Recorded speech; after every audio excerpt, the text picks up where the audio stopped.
Почитувани граѓани, почитувани медиуми. По криминалните стапки на Никола Груевски тргнала и локалната власт во Прилеп на чело со градоначалникот Маријан Ристевски. Доказ за тоа е извештајот на Државниот завод за ревизија, кој го потврдил криминалното и коруптивно трошење на парите на општина Прилеп.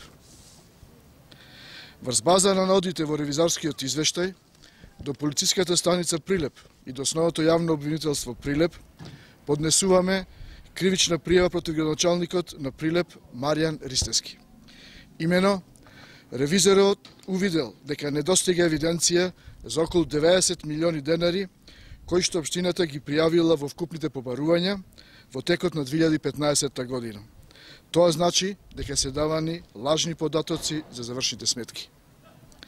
Од благањата се подигале пари за патни и дневни трошоци, без евиденција за кој износ се подига, за кои потреби и за кои лица.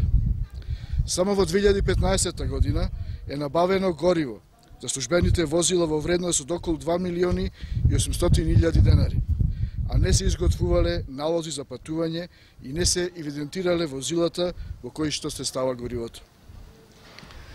Без да се усвои годишна програма и план за распределба на средства за здруженија и фондации, во текот на 2015 година градоначалникот префрлил околу 7,5 милиони денари на повеќе здруженија.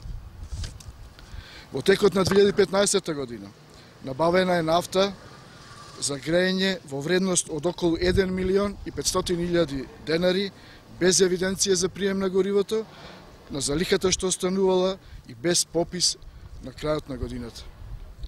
За скулптурата на Крали Марко, чија процената вредност е околу 4 милиони денари, градоначалникот платил дупло, односно околу 8 милиони денари.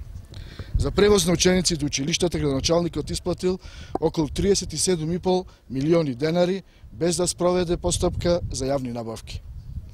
Ова е само дел од основаните сомненија дека градоначалникот Ристевски ја злоупотребил службената положба и причинил огромна штета на буџетот и на граѓаните на општина Прилеп.